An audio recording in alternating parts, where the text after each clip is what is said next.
Okay, let's look at the Mag 7 as our next guest says. 5 of the stocks are lagging the broader markets. We're joined by Mike Dickson, Head of Research and Quantitative Strategies at Horizon Investments. Mike, thanks very much for joining us. Absolutely. Thanks for having me. We all love the Mag 7, but are there other things that we could love? I think so. Like you mentioned, as I came on here, you do have only 2 of the Mag 7 actually outpacing, the broader S&P 500 here year to date, that being, Google and NVIDIA, with the rest of them lagging. And I think as we saw just last week, we saw a little bit of, actually quite a bit of weakness from both Oracle and Broadcom as far as a market reaction to what was otherwise pretty solid overall earnings. And I think that does give us a little bit of view into the sentiment that some of this trade just at the top of the market, with AI, maybe getting a little bit tired. But fortunately, I think we have a huge number of additional opportunities with the rest of the market, this kind of broadening out trade the market's kind of been waiting on, I think poised to do quite well as we head into 2026, just due to the overall positive economic backdrop and the broadening out of earnings that we've seen. So I do think there's significant additional opportunities outside of just those stocks. And quite frankly, I think that's a really healthy sign as we head into 2026. All right, we're going to talk about those, talk about those in a second, but just with the Mag 7, what are people wary about? Is it they want to start seeing more of a return? The spending, are they spending too much still?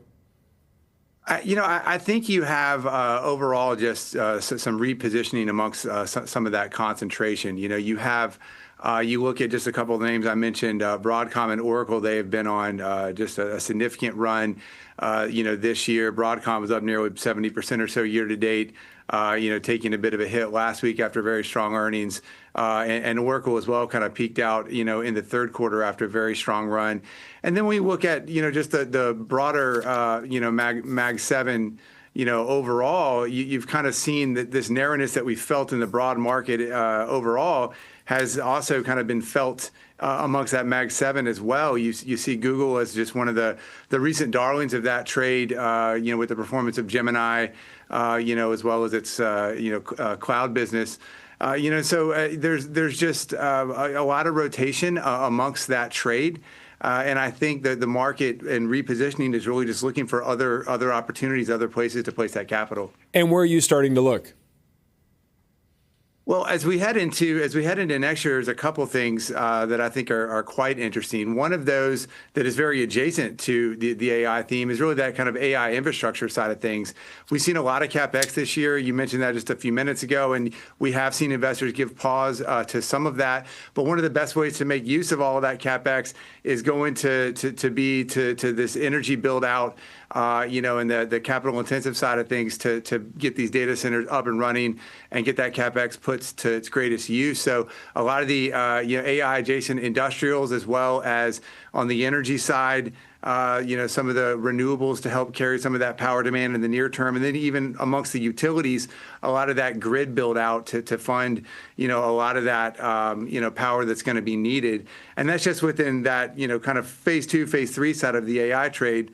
But then more broadly, as we look into kind of the smaller cap and more consumer focused areas of the market, I think the really strong GDP growth that we've seen and a lot of kind of the fiscal stimulus on the U.S. side of things is really poised to help broaden out those earnings. And in fact, a lot of those areas have been relatively under-owned. And I think as a result are going to be a great place to kind of place capital and take advantage of kind of the lower valuations, as well as that kind of higher beta to overall economic activity as we head into 26. And is that some of the cyclicals? Is that what you're talking about?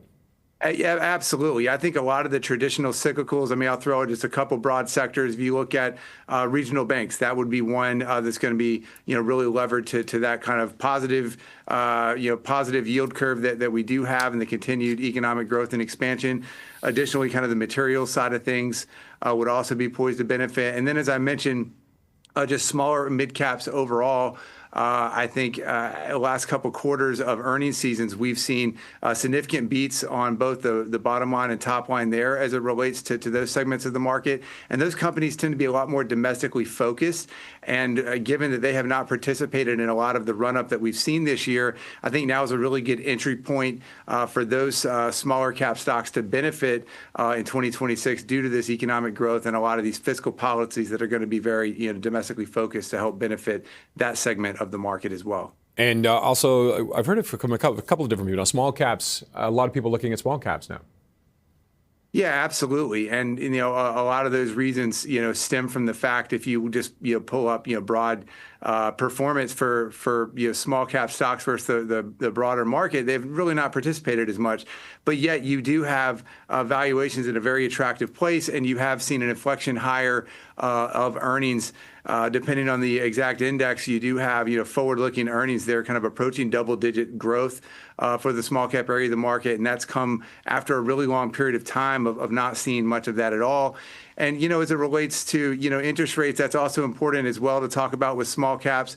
While I do think it's going to be hard to get significantly lower rates, from here without something bad happening, interest rate hikes are certainly off the table.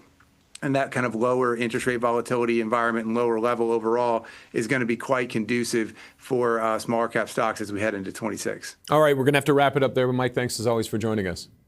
Thank you. Mike Dickson, Head of Research and Quantitative Strategies at Horizon Investments.